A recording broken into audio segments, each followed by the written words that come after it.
Hello मेरे प्रिय साथियों, आप सब कैसे हैं? आशा करता हूँ जहाँ भी होंगे स्वस्थ और मस्त होंगे। मैं हूँ राजेंद्र और आपका अपना चैनल आरपीजीएस रिसर्च में स्वागत करता हूँ। मेरे साथियों, आज 72वीं बीपीएससी पेपर को देखते हुए प्राचीन इतिहास की क्लास में मगध का उत्कर्ष और हर्यक वंश पे चर्चा करेंगे। मेरे साथियों, मगध पर शासन करने वाला सबसे प्राचीनतम राजवंश बृहद्रथ राजवंश था और इस वंश के संस्थापक थे बृहद्रथ। मेरे साथियों, बृहद्रथ राजवंश का सबसे शक्तिशाली राजा था जरासंध और जरासंध मेरे साथियों बृहद्रथ का पुत्र थे।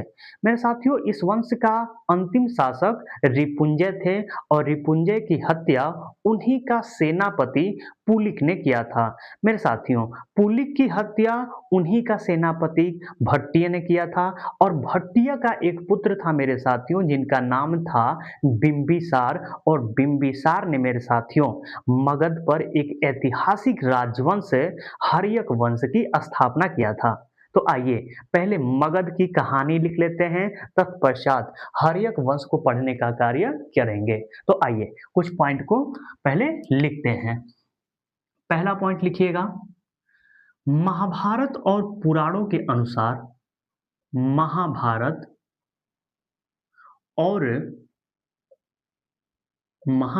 और पुराणों के अनुसार, किसके अनुसार? महाभारत और पुराणों के अनुसार मगध का प्राचीनतम राजवंश, मगध का प्राचीनतम यानी सबसे पुराना प्राचीनतम राजवंश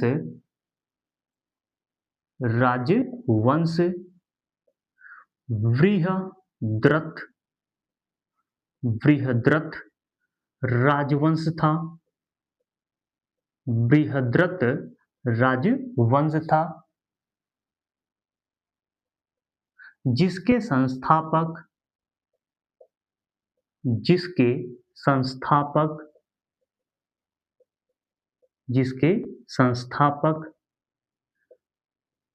बृहद्रथ थे।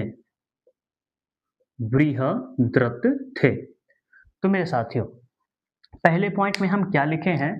पहले पॉइंट में हम यह लिखे हैं कि महाभारत और पुराणों के अनुसार मगध का सबसे पुराना राजवंश कौन सा है? तो बृहद्रथ राजवंश है। ठीक है, बृहद्रथ राजवंश है और इसके संस्थापक कौन है? तो बृहद्रथ है। ठीक है ना? तो बृहद्रथ राजवंश के संस्थापक कौन है? बृहद्रथ है। ठीक है, अब आइए दूसरे पॉइंट पे चलते हैं। तो दूसरा पॉइंट लिखिएगा मेरे साथियों, बृहद्रथ के एक पुत्र थे जिनका नाम था जरासंध और जरासंध मेरे साथियों बृहद्रथ राजवंश का सबसे शक्तिशाली राजा था। तो लिख लेते हैं, यह भी लिखिएगा, बृहद्रथ राजवंश का बृहद्रथ, ऐसे कर लीजिएगा, बृहद्रथ राजवंश नहीं लिख लीजिएगा, ऐसे लिखिएगा, बृहद्रथ के पुत्र का नाम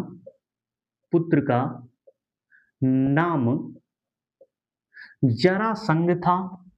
क्या था? जरासंध था, जो इस वंश का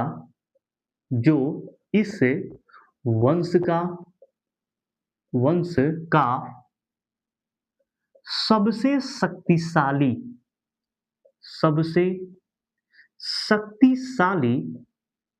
शक्तिशाली राजा था। सबसे शक्तिशाली राजा था। जरासंध की हत्या, जरासंध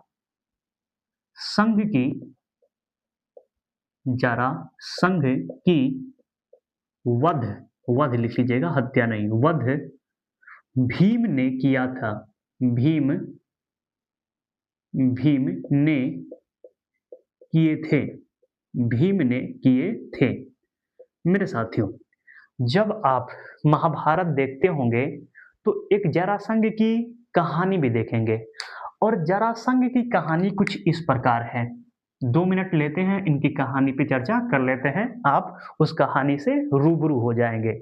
मेरे साथियों, कहा जाता है कि बृहदत्त के 2 पत्नियाँ थीं, छोटी पत्नी और बड़ी पत्नी, ठीक है? छोटी पत्नी के पुत्र थे, बड़ी पत्नी के पुत्र नहीं थे। जब पुत्र मेरे साथियों किसी भी महिला का प्राप्ति नहीं होता है, पुत्र नहीं होते हैं, तो वह काफ़ी विचलित हो जाती हैं। कई सारे पंडित लोग को दिखाती हैं, जितने अंधविश्वास होता है उतना सब लोग करती हैं, जो भी आप कह दें सब करेंगी। तो उस समय मेरे साथियों कहा जाता है कि बृहद्रथ और अपनी पत्नी को लेकर एक ऋषि मुनि के पास जाते हैं। ऋषि मुनि अपने तप से एक सेव देते हैं और कहते हैं कि इसको लेके जाइए और खा लीजिएगा। आपका एक पुत्र, काफ़ी तेजस्वी पुत्र पैदा होगा। महारानी लोग जो पत्नी होती हैं बृहद्रथ के लेके आती हैं। आने के बाद मेरे साथियों जो सेव होता है, 2 पत्नी रहती हैं, आधा-आधा खा लेती हैं। और दोनों से मेरे साथियों आधा-आधा पुत्र होते हैं। जब यह बात बृहद्रथ को पता चलता है, तो आधा-आधा कोई पुत्र लेके क्या करेगा? तो उन दोनों पुत्र को एक जंगल में छोड़ देते हैं। कहते हैं कि सैनिक इन दोनों पुत्र को ले जाओ और एक जंगल में छोड़ आओ। जंगल में छोड़ देते हैं, तभी मेरे साथियों कहा जाता है कि एक राक्षसनी जाती है जिसका नाम रहता है जरा। ठीक है? जरा क्या करती है कि अपने शक्ति से दोनों पुत्रों को जो आधा-आधा शरीर रहता है, दोनों भाग को जोड़ देती है। जोड़ के बृहद्रथ को लौटा देती है। जब लौटाती है तो यही बृहदत्त जो बृहदत्त को पुत्र लौटाती है उन्हीं का नाम रहता है जरासंध और यह मेरे साथियों बृहद्रथ राजवंश का सबसे शक्तिशाली राजा होते हैं। यह मेरे साथियों कहा जाता है कि लगभग 50 प्लस से अधिक राजाओं को बंदी बनाए थे। ऐसा इसलिए क्योंकि उनका वध करके यह अमर होना चाहते थे। बाद में मल्लयुद्ध होता है, उस मल्लयुद्ध में मेरे साथियों भीम जी क्या करते हैं, अर्जुन भीम सुने होंगे ना, एकदम देखे होंगे पहलवान सा रहते हैं, पटक-पटक के मारते हैं, चीर-फाड़ देते हैं, एक तब भी नहीं मरते हैं। मतलब ऐसे ऐसे उनका शरीर ऐसे चीर देते हैं, चीरने के बाद एक भाग इधर, एक भाग इधर फेंक देते हैं, तो फिर शरीर आके जुड़ जाता है। तब वहाँ पे श्री कृष्ण जी बताते हैं कि इस वाले भाग को उधर फेंको और इस वाले भाग को उधर फेंको। वही जरासंध है मेरे साथियों, यह सबसे शक्तिशाली राजा थे और ये कहाँ की घटना है? यह बिहार की घटना है मेरे साथियों। तो बिहार बहुत बड़ा एक ऐतिहासिक धरोहर राज्य है, ठीक है? अब आइए चलते हैं अपने हर्यक वंश की तरफ या मगध के उत्कर्ष की तरफ। तो कहाँ तक हम पढ़े हैं? शक्तिशाली राजा था, जरासंध की वध किसने किया था? भीम ने किया था। अब आइए देख लेते हैं मेरे साथियों कि इस वंश का सबसे अंतिम शासक कौन था? तो लिख लीजिएगा, तीसरा पॉइंट लिखिएगा। बृहद्रथ बृहद्रथ राजवंश का राजवंश का अंतिम शासक अंतिम शासक अंतिम शासक रिपुंजय रिपुंजय था रिपुंजय था जिसकी हत्या जिसकी हत्या इसी का सेनापति इसी का सेनापति सेनापति पुलिक ने कर दिया पुलिक ने कर दिया कर दिया कर दिया। तो मेरे साथियों बृहद्रथ राजवंश का अंतिम शासक कौन था? रिपुंजय था। और रिपुंजय की हत्या किसने किया था? तो इसी का सेनापति था जिसका नाम था पुलिक, इसने कर दिया। ठीक है, अब आइए मेरे साथियों कहा जाता है कि पुलिक की हत्या इसी का सेनापति भट्टिय ने कर दिया। तो लिख लीजिएगा, पुलिक की हत्या इसी में लिख लीजिएगा, पुलिक पुलिक की पुलिक की हत्या हत्या इसी का सेनापति इसी का सेनापति सेनापति भट्टिय भट्टिय ने कर दिया कर दिया, कर दिया। ठीक है, तो पुल्ली की हत्या किसने किया? उसी का सेनापति भट्टिय ने कर दिया। मेरे साथियों, भट्टिय का एक पुत्र था जिसका नाम था बिंबिसार, और बिंबिसार ने मेरे साथियों मगध पर एक ऐतिहासिक राजवंश हर्यक वंश की स्थापना करता है। तो लिख लीजिएगा चौथा पॉइंट लिखिएगा। भट्टिय का भट्टिय का भट्टिय का पुत्र का नाम बिंबिसार था। क्या था? बिंबिसार था। बिंबिसार था। बिंबिसार ने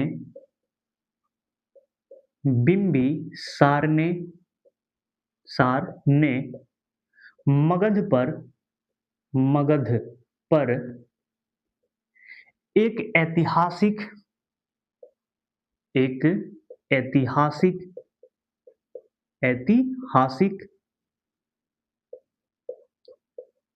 राजवंश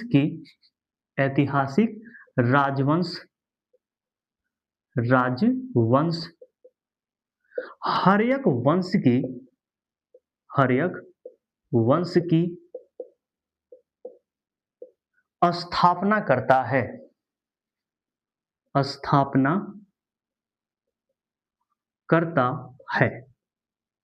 तो मेरे साथियों, हर्यक वंश की स्थापना किसने किया था? बिंबिसार ने। तो अब हेडिंग बना लीजिएगा प्यारा सा, हर्यक वंश। अब हर्यक वंश को पढ़ेंगे और यहां से आपका प्रश्न आएगा। मेरे साथियों, हर्यक वंश का टाइम पीरियड है 544 बीसी से 412 बीसी। कहां से कहां तक है? तो 544 बीसी से आपके 412 बीसी तक है। ठीक है ना? बीसी में समय घटता है, एडी में समय बढ़ता है। और इसमें हम सर्वप्रथम पढ़ेंगे बिंबिसार को। और बिंबिसार का मेरे साथियों टाइम पीरियड है आपका 544 बीसी से 492 बीसी। यह इनका क्या है? टाइम पीरियड है। मेरे साथियों, बिंबिसार का जन्म 560 बीसी में हुआ था और यह महात्मा बुद्ध के समकालीन थे। यह भी जानिएगा, यह किसके समकालीन थे? महात्मा बुद्ध के समकालीन थे, क्योंकि महात्मा बुद्ध का जन्म 563 बीसी में हुआ था और इनका जन्म कब हुआ था? 560 बीसी में, यानी 3 साल के गैप हैं। यानी यह एक दूसरे के समकालीन थे। कौन? महात्मा बुद्ध और बिंबिसार। ठीक है, और बिंबिसार ने किस वंश के संस्थापक हैं? हर्यक वंश के संस्थापक हैं। और मेरे साथियों, बिंबिसार को ही मगध का वास्तविक संस्थापक माना जाता है। कई बार प्रश्न पूछा गया है कि मगध का वास्तविक संस्थापक किसे माना जाता है? बिंबिसार को माना जाता है। तो कुछ पॉइंट पहले लिखिएगा जो काफी इजी है, इनसे लिखिएगा। बिंबिसार का जन्म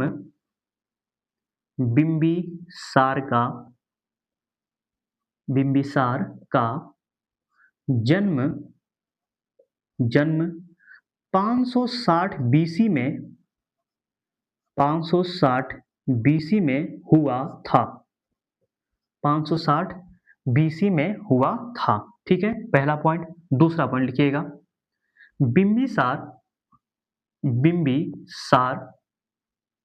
बिंबिसार महात्मा बुद्ध के, किसके? महात्मा बुद्ध, इनका जन्म कब हुआ था? महात्मा बुद्ध का 563 बीसी। महात्मा बुद्ध के समकालीन थे। याद कर लीजिएगा, कई बार प्रश्न पूछा गया है। समकालीन थे। एक तो यह पॉइंट हो जाएगा। तीसरा पॉइंट मेरे साथियों, हर्यक वंश के संस्थापक यदि पूछ दे, हर्यक वंश के संस्थापक कौन थे? तो बिंबिसार। तो लिख लीजिएगा, हर्यक वंश के संस्थापक बिंबिसार थे। तीसरा पॉइंट हो गया। चौथा पॉइंट लिखिएगा, मगध का मगध का वास्तविक वास्तविक संस्थापक वास्तविक संस्थापक बिंबिसार को बिंबिसार को सार को माना जाता है माना जाता है। तो इसमें हम क्या पढ़े हैं अभी तक? तो हम पढ़े हैं मेरे साथियों कि बिंबिसार का जन्म कब हुआ था? तो 560 बीसी में हुआ था। ठीक है। बिंबिसार महात्मा बुद्ध के क्या थे? समकालीन थे, यानी दोनों लोगों का जन्म बस 3 साल के इधर उधर हुआ है। 3 साल पहले जन्म किसका हुआ है? आपका महात्मा बुद्ध का, और 3 साल बाद किसका जन्म हुआ है? आपके बिंबिसार जी का। ठीक है, याद कर लीजिएगा। हर्यक वंश के संस्थापक कौन थे? तो बिंबिसार थे। और मगध का वास्तविक संस्थापक किसे माना जाता है? तो बिंबिसार को माना जाता है, याद कर लीजिएगा। मेरे साथियों, जब कोई भी राजा गद्दी पे बैठता है तो उसके सामने कई सारी चुनौतियां आती हैं। उन चुनौतियों का सामना वह कई सारी नीतियों, कई सारी योजनाओं के तहत करता है। उसी प्रकार मेरे साथियों, जब बिंबिसार भी राजगद्दी पे बैठा तो कई सारी समस्या इसके भी सामने थी। और यह भी मेरे साथियों, जो भी इनके सामने चुनौतियां थी मेरे साथियों, वह 3 माध्यम से उन्हें सुलझाने का, खत्म करने का प्रयास करते हैं। पहला है मेरे साथियों विवाह की नीति, दूसरा है मेरे साथियों मित्रता की नीति, और तीसरा है मेरे साथियों युद्ध और विजय की नीति। यानी विवाह के माध्यम से भी कुछ राज्य को, कुछ जिलों को अपने में जोड़ने का कार्य किए। कुछ ऐसे राज्य थे जहाँ पे अपनी मित्रता का संबंध स्थापित किया कि हमारे पे आक्रमण नहीं करें, मैं उन पे आक्रमण नहीं करूँगा। कुछ ऐसे राज्य थे जहाँ पे विजय और युद्ध की नीति थी, यानी इसको हम युद्ध के ज़रिए अपने राज्य में मिला लेंगे। तो कुछ ऐसे राज्य थे जो युद्ध से जीते गए, कुछ ऐसे थे जो आपकी मित्रता से जीते गए, कुछ ऐसे थे आपके राज्य जिसे शादी करके जीते गए। तो आइए एक-एक करके पढ़ लेते हैं। तो पहले पॉइंट बना लेते हैं। बिंबिसार बिंबिसार लिख लीजिएगा। बिंबिसार, थोड़ा सा भूमिका बना लीजिएगा एक लाइन में। अपनी बिंबिसार ने अपनी चुनौती चुनौती चुनौती का समाधान समाधान 3 नीतियों से, कितने नीतियों से? 3 नीतियों से करता है। 3 नीतियों से करता है। पहली कौन कौन सी 3 नीति थी? पहले लिख लेते हैं, तब एक एक नीति को पढ़ेंगे। पहला है मेरे साथियों विवाह की नीति। कौन सी नीति? विवाह की नीति। विवाह की नीति। दूसरा है मेरे साथियों मित्रता की नीति। मित्रता की नीति। मित्रता की नीति। और तीसरा है मेरे भाई विजय और युद्ध की नीति। विजय और युद्ध की नीति। युद्ध की नीति। युद्ध की नीति। यह 3 नीति के तहत अपने राज्य को सुरक्षित करता है। कौन? बिंबिसार।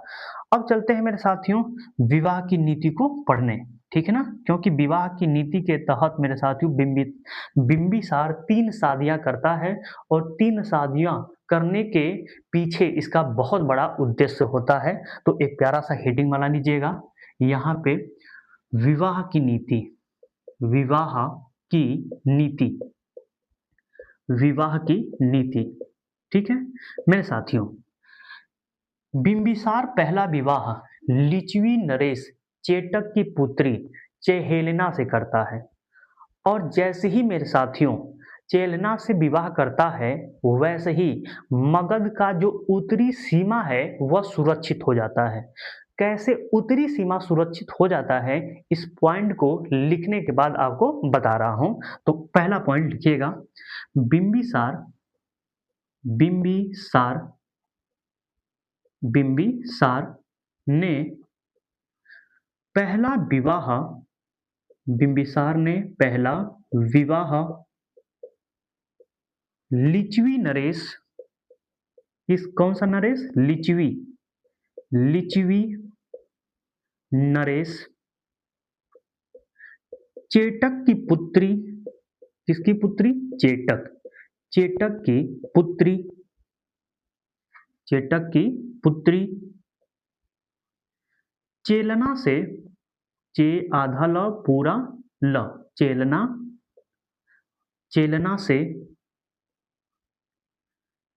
चेलना से चेलना से कर लीजिएगा चेलना से किया चेलना से किया जिससे जिससे मगध का मगध का उत्तरी सीमा उत्तरी सीमा सुरक्षित हो गया क्या हो गया सुरक्षित हो गया सुरक्षित हो गया मेरे साथियों पहला विवाह देखिए बिंबिसार किससे करते हैं तो पहला विवाह मेरे साथियों बिंबिसार लिच्छवी नरेश चेटक की एक पुत्री रहती है जिनका नाम रहता है चेलना या इन्हीं को हम कहते हैं चहेलना कहीं लिखा रहता है चहेलना कहीं चेलना ठीक है विवाह से किया चेलना से किया जिससे क्या हुआ मेरे साथियों मगध का जो उत्तरी सीमा था वह सुरक्षित हो गया क्यों उत्तरी सीमा सुरक्षित हुआ तो इसके पीछे एक कारण है मेरे साथियों कहा जाता था कि मगध मगध के उत्तर में लिच्छवी था और लिच्छवी के जो नौजवान थे जो युवक थे वह रात में क्या करते थे कि मगध में प्रवेश करते थे और मगध में रात में प्रवेश कर मगध के जनता को लूटते थे यानी चोरी डकैती करते थे और जैसे ही मेरे साथियों बिंबिसार लिच्छवी नरेश चेटक की पुत्री से शादी किए वैसे ही उत्तरी सीमा से लूट जो खटोस हो रही थी वह बंद हो जाता है ठीक है तो यह जो घटना है मेरे साथियों विनय पिटक में मिलता है बौद्ध धर्म का जब विनय पिटक पढ़ेंगे तो उसमें मिलता है कि मगध के उत्तरी सीमा पर आपके लिच्छवी के नौजवान आते थे और मगध में लूटपाट करते थे और जैसे ही शादी बिंबिसार ने किया वैसे ही लूटपाट बंद हो गया अब जीजा के घर कोई आके लूटपाट तो करेगा नहीं गाली देने लगेंगे ठीक है कि कौन सा गाली देंगे वो तो आप समझ ही रहे हैं तो यह पहला विवाह कौन करता है आपके बिंबिसार करते हैं दूसरा विवाह मेरे साथियों कौशल नरेश प्रसेनजीत की बहन महाकौशल देवी से करते हैं और जैसे ही महाकौशल देवी से विवाह करते हैं बिंबिसार वैसे ही मेरे साथियों जो वाराणसी है वह प्राचीन समय में काशी प्रांत के नाम से जाना जाता है वह दहेज में इनको मिल जाता है तो लिख लीजिएगा यह भी बिंबिसार ने लिखिएगा बिंबिसार ने इंक कमजोर हो गया है दूसरा ले रहे हैं थोड़ा सा एक मिनट रुक जाइए आप चलिए लिखिएगा बिंबिसार ने दूसरा विवाह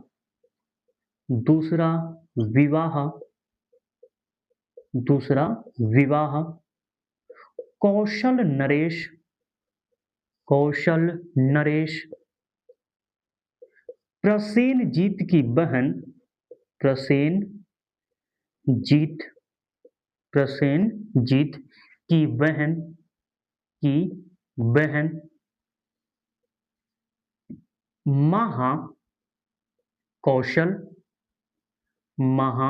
महाकौशल देवी से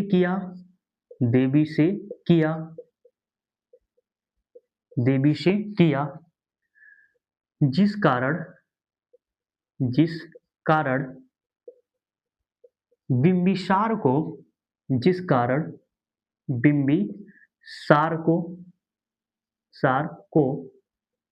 दहेज के रूप में काशी प्रांत काशी जो आज वाराणसी के नाम से बनारस के नाम से जाना जाता है काशी प्राप्त हुआ यह तो हमारा दूसरा विवाह हुआ और दूसरा विवाह कौन करता है आप और हम नहीं कर रहे हैं कौन कर रहा है बिंबिसार कर रहे हैं ठीक है और तीसरा विवाह मेरे साथियों पंजाब के पंजाब के मद्र राजकुमारी क्षेमा से करते हैं। और पंजाब के जो मद्र के जो नौजवान थे वो काफ़ी फुर्तीले थे, काफ़ी सुडौल थे बॉडी से, जिम विम किए थे और उनका प्रयोग मेरे साथियों बिंबिसार अपने सेना में करता है। तो यह भी लिख लीजिएगा, तीसरा विवाह किससे करता है बिंबिसार? तो लिखिएगा बिंबिसार, बिंबिसार तीसरा विवाह, बिंबिसार तीसरा विवाह, तीसरा विवाह पंजाब के, कहाँ के? पंजाब के मद्र राजकुमारी, मद्र राजकुमारी, मद्र राजकुमारी क्षेमा से करता है। किससे करता है? क्षेमा से करता है, करता है, करता है। नेक्स्ट पॉइंट इसी में लिख लीजिएगा, मद्र के नौजवानों का प्रयोग, मद्र के नौजवानों का, एक मिनट, मद्र के नौजवानों का प्रयोग सेना में करता है, सेना में करता है। कौन करता है? बिंबिसार करता है। तो मेरे साथियों, बिंबिसार ने विवाह नीति के तहत 3 शादियां किया था। पहला, लिच्छवी नरेश चेटक की पुत्री चेलना से विवाह करता है, जिससे क्या होता है, इसे मगध का उत्तरी सीमा सुरक्षित हो जाता है। दूसरा विवाह किससे करता है? तो कौशल नरेश प्रसेनजीत से करता है। कौशल नरेश प्रसेनजीत की एक बहन होती है जिनका नाम रहता है महाकौशल देवी, उनसे करता है। जिसमें विवाह के कारण इस बिंबिसार को कौन सा प्रांत आपके दहेज स्वरूप मिलता है? तो काशी प्रांत इन्हें दहेज स्वरूप मिलता है। तीसरा विवाह मेरे साथियों बिंबिसार ने किससे किया? पंजाब के मद्र राजकुमारी क्षेमा से करता है। और क्षेमा से करने के बाद मद्र के जो भी नौजवान सुडौल थे, जो आपके 18 से 21 वर्ष के थे, जो एयरफोर्स नेवी में जा सकते थे, उनका प्रयोग सेना के लिए करता है। अब चलते हैं मेरे साथियों दूसरे नीति, मित्रता की नीति की तरफ। लेकिन पहले इसे मिटा देते हैं। यदि आप स्क्रीनशॉट लेना चाहते हैं तो ले लीजिएगा। तो मेरे साथियों अब पढ़ते हैं बिंबिसार की दूसरी नीति। और बिंबिसार की दूसरी नीति क्या था? मित्रता की नीति। तो आइए पहले हेडिंग बना लेते हैं, मित्रता की नीति। किसकी नीति? मित्रता की नीति, मित्रता की नीति। मेरे साथियों इस नीति के तहत बिंबिसार ने 2 महत्वपूर्ण कार्य किया था। पहला कार्य यह किया था कि अवंती नरेश चंड प्रघोत को पांडु रोग हो गया था और उनकी इलाज के लिए बिंबिसार ने अपने राजवैद्य जीवक को उनके पास भेजा था और भेजकर मित्रता की नीति अपनाई थी। तो पहला पॉइंट आइए लिख लेते हैं, लिखिएगा पहला पॉइंट, अवंती नरेश। कौन से नरेश? अवंती। और अवंती कहाँ पड़ता था? मध्य प्रदेश में। ठीक है, तो लिखिएगा अवंती नरेश, अवंती नरेश चंड प्रघोत को, चंड प्रघोत को, चंड प्रघोत को पांडु रोग हो गया था, हो गया था, हो गया था, जिसका इलाज के लिए, जिसका इलाज के लिए, इलाज के लिए, इलाज के लिए बिंबिसार ने, बिंबिसार ने, बिंबिसार ने अपने राजवैद्य, अपने राजवैद्य जीवक को, अपने राजवैद्य जीवक को, जीवक को भेजकर, जीवक को भेजकर मित्रता, मित्रता की नीति अपनाई, मित्रता की नीति अपनाई, अपनाई। ठीक है। तो मेरे साथियों, कई बार तो प्रश्न यही पूछ लेता है कि राजवैद्य जीवक, इनका नाम देके, राजवैद्य जीवक किसके दरबार में रहते थे? तो बिंबिसार के दरबार में रहते थे। और यह किसके दरबार में गए थे? तो अवंती के चंड प्रघोत को पांडु रोग हो गया था, उनको उपचार करने के लिए कौन गया था? जीवक गए थे। दूसरा, मित्रता की नीति में मेरे साथियों, गंधार नरेश पुष्कर सारिन को राजदूत भेजकर बिंबिसार ने मित्रता की नीति अपनाई थी। यह भी लिख लीजिएगा। कई इंपॉर्टेंट, बस दो है इसमें, कई सारे हैं लेकिन बस दो जानिएगा, लिखिएगा। गांधार नरेश पुष्कर सारिन नाम है यह। पुष्कर सारिन के पास राजदूत भेजकर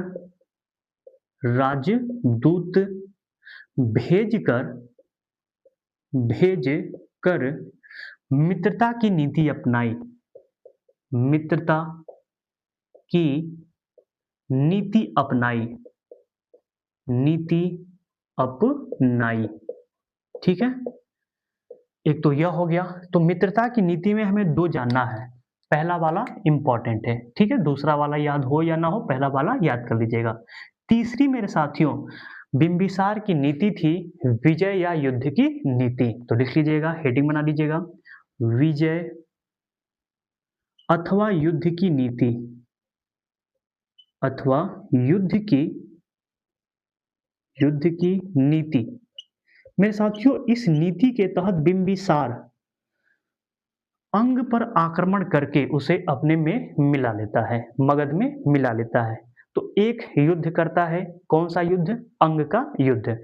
और मगध और अंग एक दूसरे से क्या हुए थे? सटे हुए थे। तो लिख लीजिएगा, बिंबिसार ने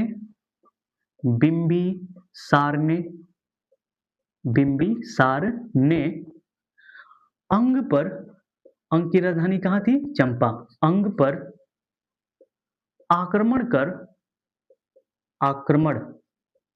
कर उसे अपने में मिला लिया, उसे मगध में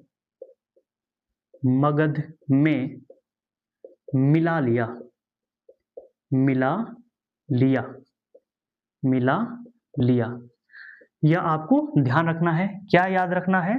तो बिंबिसार ने क्या किया? अंग पर आक्रमण किया और अंग पर आक्रमण करके उसे मगध में मिला लिया। यह बात याद रखना है। कुछ पॉइंट और लिख लीजिएगा, जैसे इनकी मृत्यु, मेरे साथियों, बिंबिसार की मृत्यु 492 बीसी में हो जाता है। तो लिख लीजिएगा, बिंबिसार की मृत्यु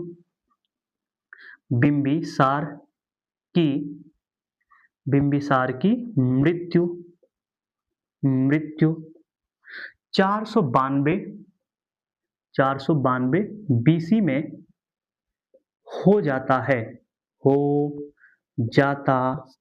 याद रखिएगा। दूसरा पॉइंट, बिंबिसार ने मेरे साथियों राजगृह की स्थापना करता है और उसे ही राजधानी बनाता है। तो लिखिएगा, बिंबिसार ने राजगृह की स्थापना किया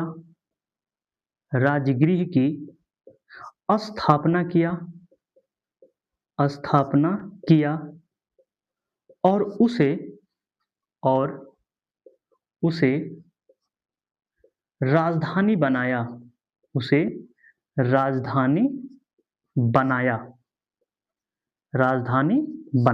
ठीक है, एक और लिख लीजिएगा बिंबिसार से। मेरे साथियों, बिंबिसार मेरे साथियों, बिंबिसार का उपनाम से भी प्रश्न पूछ लेता है। तो बिंबिसार का उपनाम श्रेणिक था। क्या था? श्रेणिक था। तो लिख लीजिएगा, बिंबिसार का उपनाम क्या था?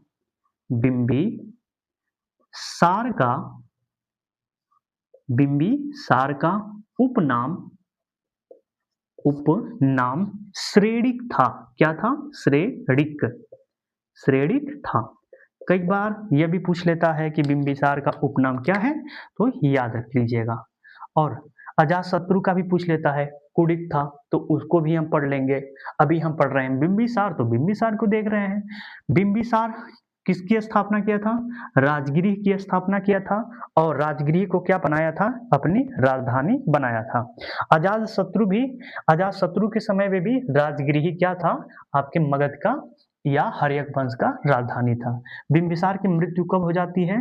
तो 492 बीसी में हो जाता है, और बिंबिसार अंग की राजधानी चंपा पे आक्रमण करता है और उसे मगध में मिला लेता है। याद यह भी रख लीजिएगा। तो मेरे साथियों, बिंबिसार से जो भी महत्वपूर्ण पॉइंट थे पेपर की दृष्टि से अब देख चुके हैं एक एक करके। अब चलते हैं बिंबिसार के पुत्र की तरफ, और बिंबिसार के पुत्र का नाम है अजातशत्रु। तो एक प्यारा सा हेडिंग बना लीजिएगा,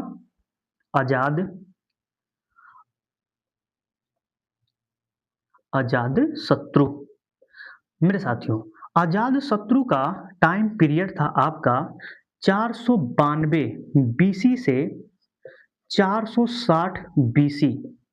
कहां से कहां तक था?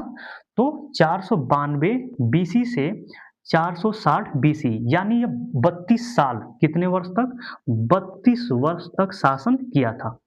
मेरे साथियों, अजातशत्रु कैसे राजा बना? तो अपने पिता बिंबिसार की हत्या करने के बाद यह गद्दी पे बैठता है। तो पहला पॉइंट तो यही लिख लीजिएगा। अजातशत्रु अजातशत्रु अजातशत्रु बिंबिसार की बिंबिसार की बिंबिसार की हत्या करने के बाद हत्या करने के बाद हत्या करने के बाद राजगद्दी पर बैठता है। राजगद्दी पर गद्दी पर बैठता है बैठता है। याद रख लीजिएगा कि यह क्या करता है। तो मेरे साथियों, यह अजातशत्रु यानी अपने पिता के का ही हत्या करके गद्दी पर बैठता है। यह याद रख लीजिएगा, ठीक है। याद क्या रखना है, कभी प्रश्न तो नहीं बनेगा, लेकिन एक प्रश्न यहां से निकलता है। वो क्या निकलता है आगे हम लोग देखेंगे, ठीक है। मेरे साथियों, जो अजातशत्रु है इसका भी उपनाम है, और इसका उपनाम है कुड़िक। क्या नाम है? कुड़िक। तो लिख लीजिएगा, अजातशत्रु का उपनाम अजात अजातशत्रु का उपनाम उपनाम कुड़िक था। कुड़िक था, ये याद रख लीजिएगा। और बिंबिसार का क्या नाम था? श्रेणिक। और अजातशत्रु का क्या नाम था? कुड़िक था। यह याद आपको रखना है, कभी कभी यहां से भी प्रश्न पूछ लेता है। अब मेरे साथियों, अजातशत्रु के समय जब यह राजा बना तो इसके सामने कौन कौन सी चुनौतियां आई, अब आइए उस पर चर्चा कर लेते हैं। जो हेडिंग बना लीजिएगा, अजातशत्रु के समय अजातशत्रु के समय समय चुनौती यानी अब यह हम देखने का प्रयास करेंगे मेरे साथियों कि अजातशत्रु के समय कौन कौन सी चुनौतियां आई थी। तो अजातशत्रु के समय मेरे साथियों दो चुनौती काफी महत्वपूर्ण थी। एक तो आपका मगध और कौशल का संघर्ष, और दूसरा मेरे साथियों था कौशल और आप कौशल बोल रहे हैं, सॉरी, मगध और वज्जी संघ के मध्य संघर्ष। तो दो था, वज्जी के संग संघर्ष करता है और कौशल के साथ संघर्ष करता है, और दोनों मेरे साथियों अपने रिश्तेदारों से ही करता है। कौन? अजातशत्रु। कैसे रिश्तेदारों से करता है, आइए देखने का प्रयास करते हैं। पहला लिखिएगा मगध मध्य मत लिखिएगा, सॉरी, मगध और कौशल के मध्य संघर्ष। कौशल के मध्य संघर्ष। थोड़ा सा दिमाग इधर उधर चला जा रहा है क्योंकि गर्मी मेरे साथियों बहुत ज़्यादा है, ठीक है। और जब क्लास आपका लेते हैं तो फैन वगैरह सब बंद कर देते हैं, रूम एकदम पैक हो जाता है, एकदम हवा नहीं आता है। पैसा तो है नहीं कि एसी लगवा दे, एसी चलेगा, आवाज़ भी नहीं करेगा। फैन है, खटर बटर करता रहता है, आवाज़ जाएगा आपके पास। फैन का आवाज़ आप कान में लीड लगा के यदि देखते होंगे तो उसमें भी आवाज़ जाने लगेगा। इसीलिए फैन वगैरह सब बंद करके क्लास शूट करना पड़ता है।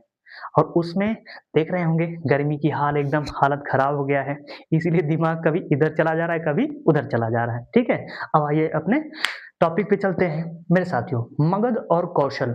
कौशल का अजातशत्रु का संबंध है मेरे साथियों, क्योंकि अजातशत्रु के पिताजी कौन थे? बिंबिसार। और बिंबिसार ने शादी किससे किया था? महाकौशल से, महाकौशल देवी से। और महाकौशल देवी किसकी बहन थी? प्रसेनजीत की। और प्रसेनजीत कहाँ के शासक थे? कौशल के।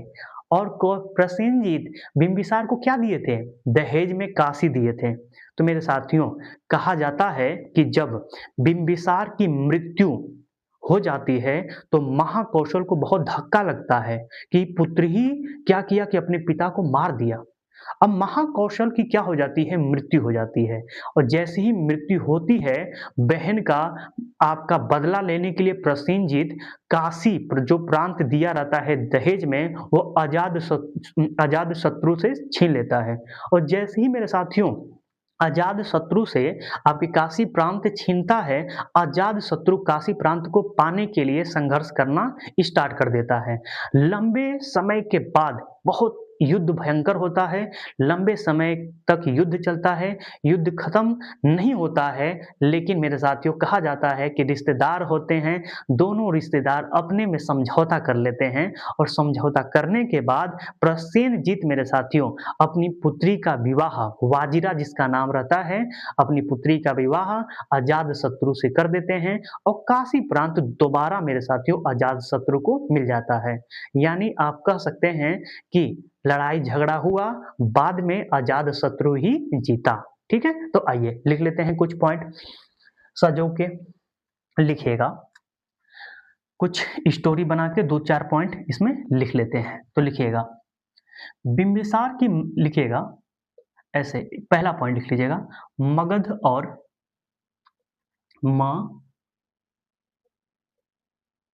सॉरी मगध और कौशल के मध्य, और कौशल के मध्य संघर्ष का प्रमुख कारण काशी प्रांत था। कौन सा प्रांत था? काशी प्रांत था, पहला पॉइंट। दूसरा पॉइंट इसमें लिखिएगा, बिंबिसार की मृत्यु के बाद, बिंबिसार की मृत्यु के बाद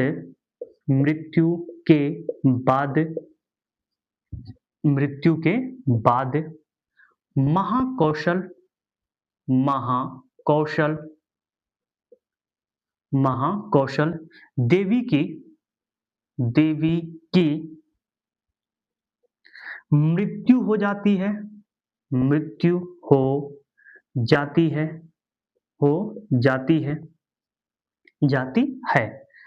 प्रसेनजीत, जिससे लिख लीजिएगा, जिससे प्रसेनजीत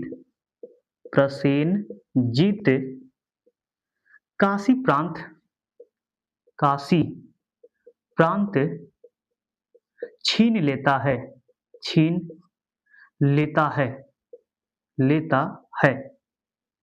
है, जिस कारण अजातशत्रु और प्रसेनजीत में संघर्ष होता है। अंततः दोनों के मध्य समझौता होता है। दोनों के मध्य समझौता होता है। दोनों के मध्य क्या हो जाता है? समझौता हो जाता है। समझौता होता है। प्रसेनजीत अपनी प्रसेनजित अपनी पुत्री पुत्री वाजिरा का विवाह वाजिरा का विवाह विवाह अजात शत्रु से अजात शत्रु से करवा देते हैं करवा देते हैं और और काशी प्रांत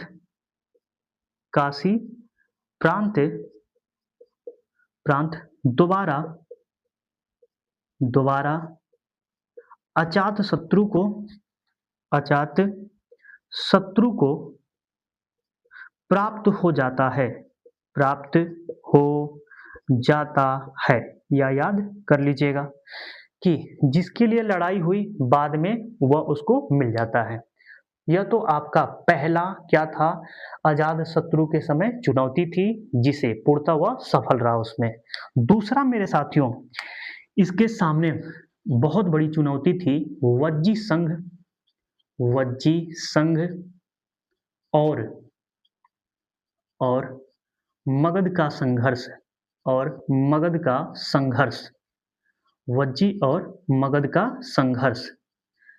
मेरे साथियों, यह संघर्ष बहुत ही खतरनाक था। आइए समझने का प्रयास करते हैं। वज्जी संघ और मगध के मध्य संघर्ष का दो महत्वपूर्ण कारण माने जाते हैं। पहला मेरे साथियों कारण माना जाता है कि गंगा नदी के तट पर एक रत्नों का खान था जिसे मगध अपना मानता था, लेकिन उस पर अधिकार वज्जी संघ का था।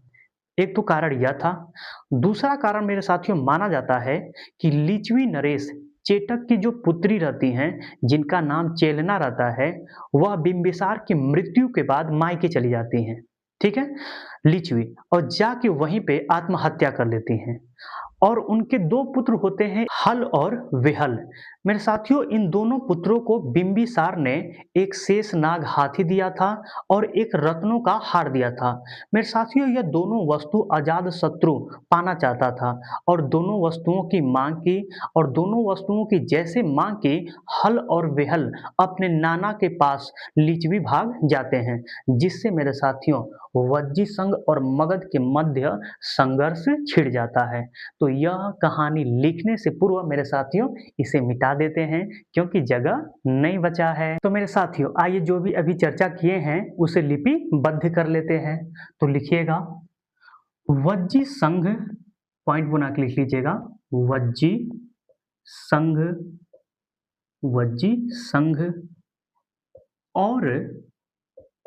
और मगध के मध्य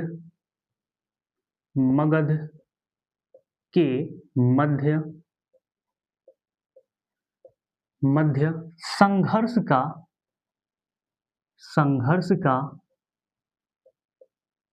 दो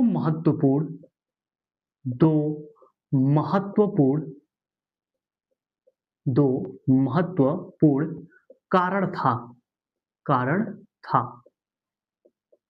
पहला कारण लिखिएगा। पहला कारण, गंगा नदी के तट पर, गंगा नदी के किनारे, तट पे नहीं लिखिएगा, किनारे रत्नों का खान था, रत्नों का खान था जो मगध अपना मानता था, जो मगध अपना मानता था, परंतु उस पर अधिकार वज्जी संघ का था, वज्जी संघ का था। एक तो पॉइंट और एक कारण यह था। दूसरा कारण लिख लीजिएगा, बिंबिसार की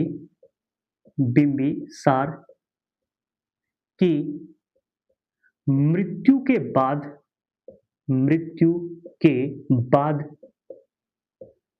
चेलना जो उनकी पत्नी थी, लिखिएगा, चेलना मायके चली जाती है। कहाँ चली जाती है? मायके, यानी माई के हैं, मम्मी के हैं। मायके चली जाती हैं, चली जाती हैं, जाती हैं, और वहीं पर, और वहीं पर आत्महत्या, आत्महत्या कर लेती हैं, आत्महत्या कर लेती हैं, कर लेती हैं। इनके दो पुत्र थे, इनके दो पुत्र थे, पुत्र थे। पहले पुत्र का नाम है हल और दूसरे पुत्र का नाम है वेहल, वेहल, वेहल। बिंबिसार ने, बिंबिसार ने, सार ने इन्हें एक हाथी, एक हाथी और रत्नों का हार, रत्नों का हार, हार दिया था, हार दिया था। अजात शत्रु, अजात शत्रु इन दोनों वस्तुओं को, दोनों वस्तुओं की मांग की, दोनों वस्तुओं की मांग की, मांग की, मांग की। हल और वेहल ये क्या करते हैं? लिख लीजिएगा, हल और वेहल, वेहल नाना के पास भाग जाते हैं, नाना के पास भाग जाते हैं, भाग जाते हैं, जिससे, जिससे वज्जी और मगध के मध्य, जिससे वज्जी और मगध के मध्य, मगध के मध्य, मगध के मध्य संघर्ष होता है, संघर्ष, संघर्ष होता है, होता है, जिसमें, जिसमें अजात शत्रु की, अजात शत्रु की विजय होती है, विजय होती है। यानी वज्जी संघ को अजात शत्रु क्या करता है? हरा देता है।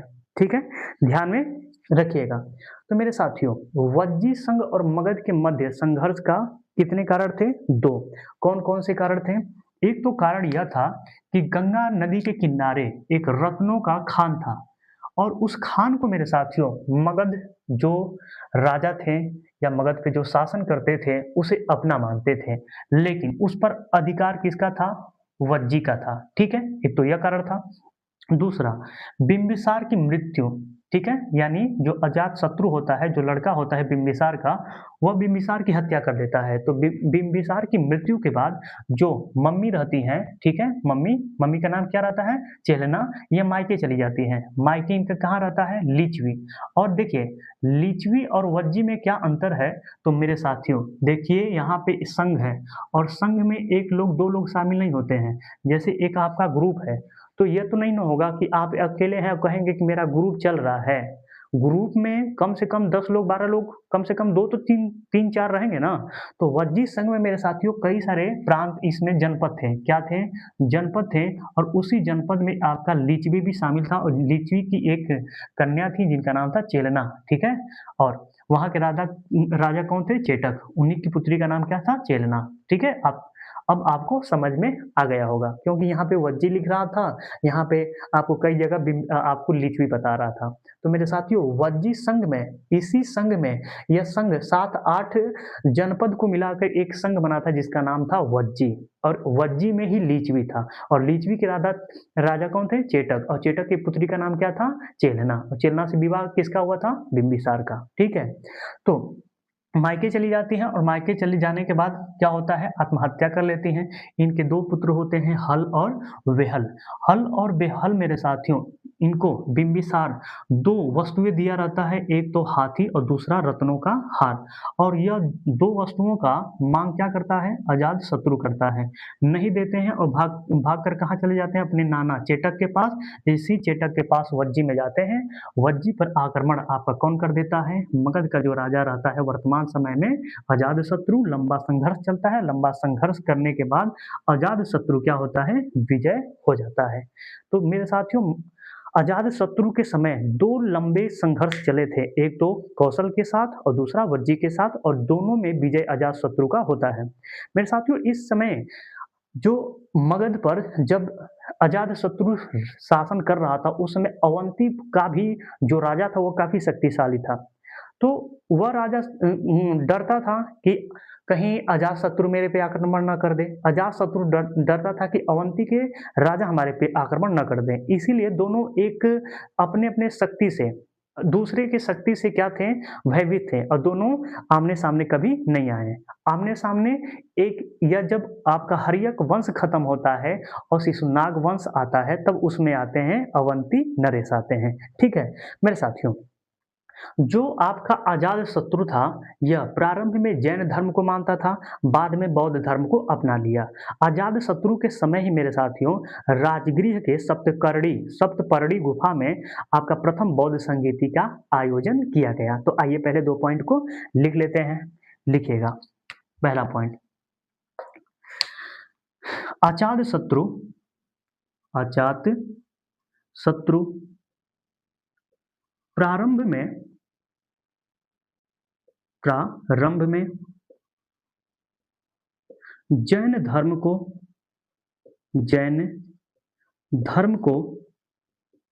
मानता था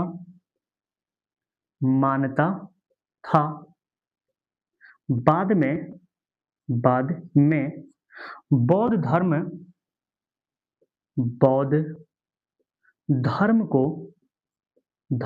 को मानने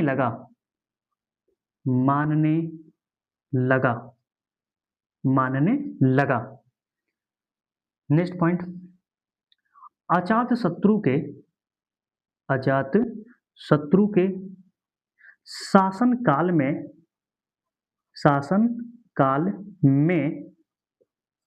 राजगृह के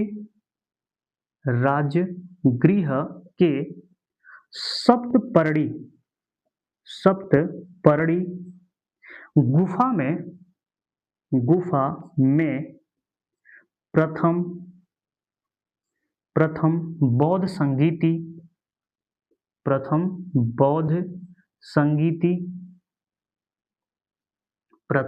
बौद्ध संगीति, और यह बौद्ध संगीति कब होता है? 483 बीसी में संगीति हुआ, और इसके अध्यक्ष कौन थे मेरे साथियों? तो महाकश्यप लिख लीजिएगा, अध्यक्ष लिख लीजिएगा महाकश्यप। आगे पढ़ेंगे तो लिखेंगे, यहाँ पे भी लिख लीजिएगा महाकश्यप।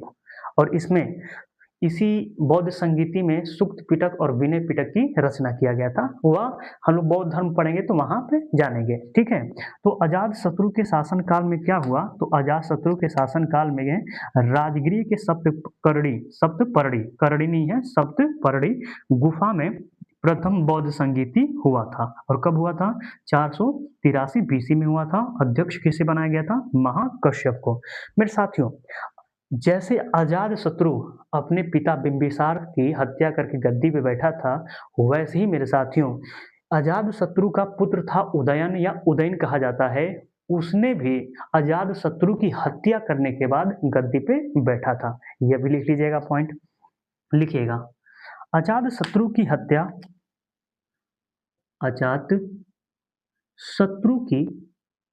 अजातशत्रु की हत्या हत्या इसी का पुत्र इसी का पुत्र पुत्र उदयन उदयन या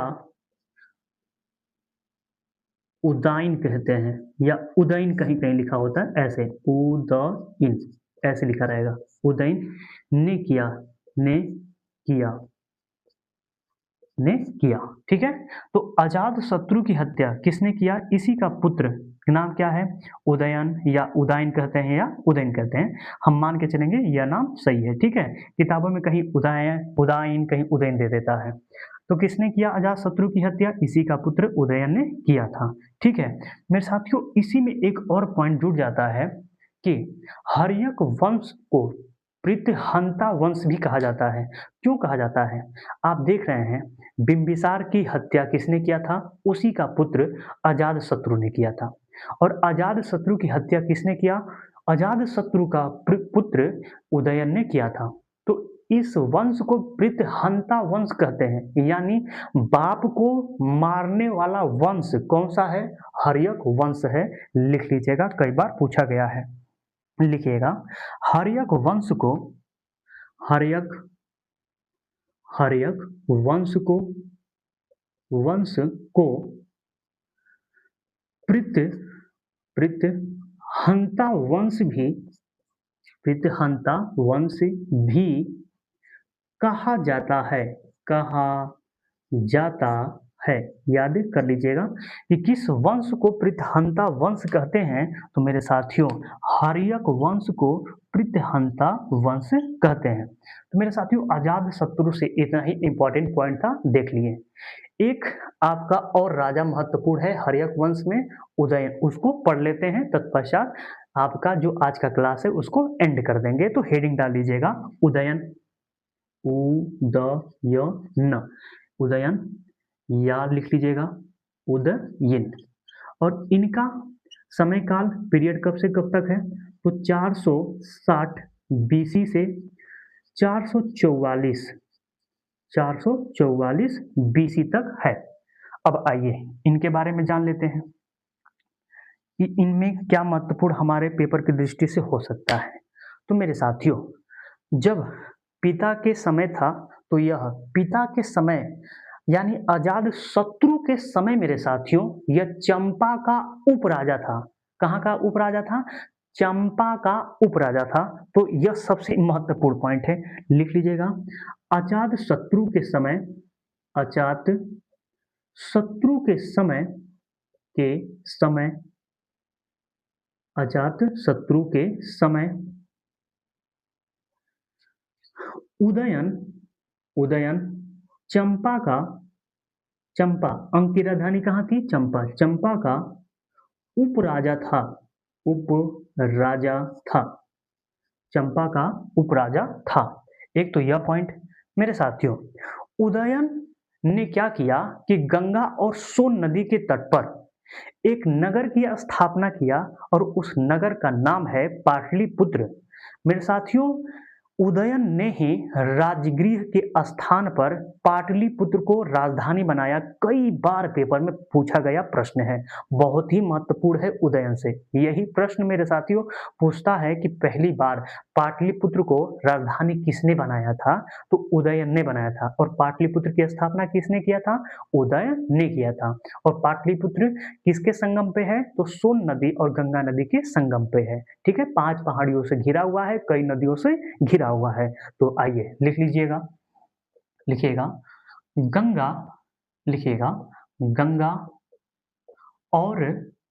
गंगा और सोन नदी के तट पर, सोन नदी के तट पर पाटलिपुत्र नगर की स्थापना किया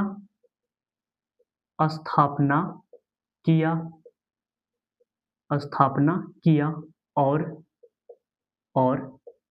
राजगृह के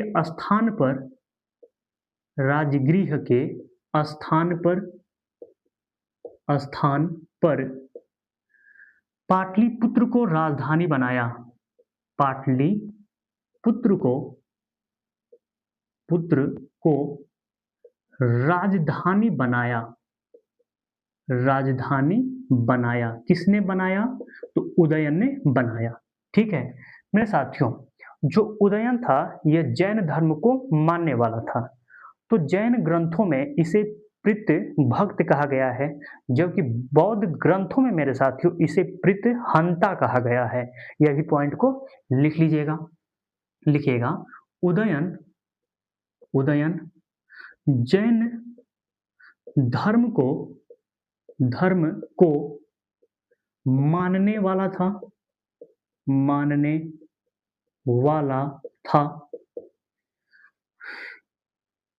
जैन ग्रंथों में इसे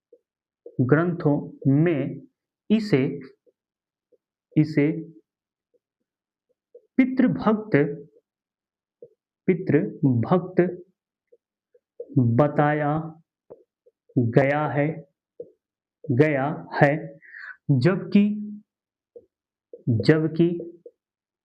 बौद्ध ग्रंथ में इसे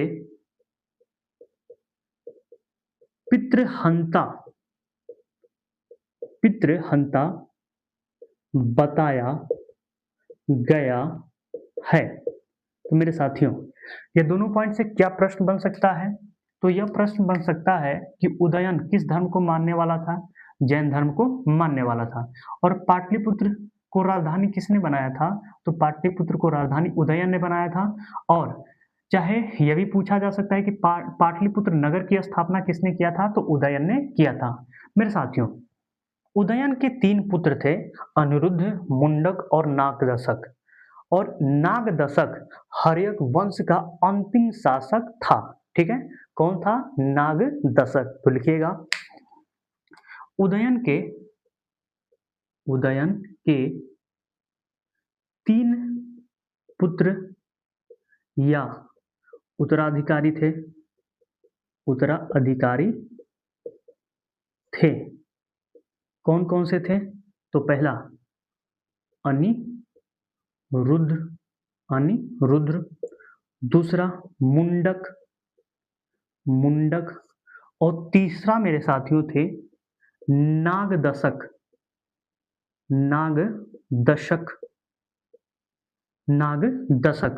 और नागदशक हर्यक वंश का अंतिम शासक था। लिख लीजिएगा नागदशक हर्यक वंश का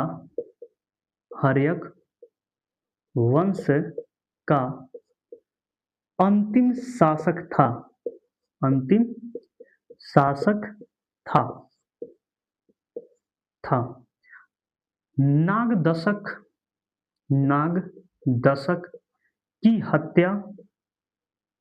नागदशक की हत्या इसी का सेनापति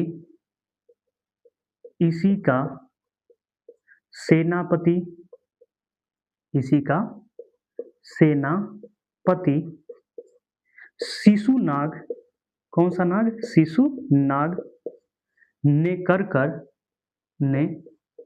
कर के शिशुनाग वंश की स्थापना की। और शिशुनाग वंश को अब पढ़ेंगे अगले वीडियो में। तो मेरे साथियों हर्यक वंश का अंतिम शासक कौन था? नागदशक था। तो मेरे साथियों आज के लिए इतना ही रहने देते हैं। और आज की इस वीडियो में जो हमारा टॉपिक था मगध का उत्कर्ष और हर्यक वंश, उसको एकदम विस्तृत ढंग से प्रयास किए हैं पढ़ने का। मेरे साथियों इतना यदि आप पढ़ लेते हैं तो हर्यक वंश से कभी आपका प्रश्न गलत नहीं होगा। मैं मानता हूं कि थोड़ा मैं धीमे पढ़ाता हूं, थोड़ा सा धीमे लिखता हूं। इसके लिए मेरे साथियों आप क्या कर सकते हैं कि जब भी आप वीडियो देखें थोड़ा सा स्पीड आप जाके सेटिंग से बढ़ा लीजिए।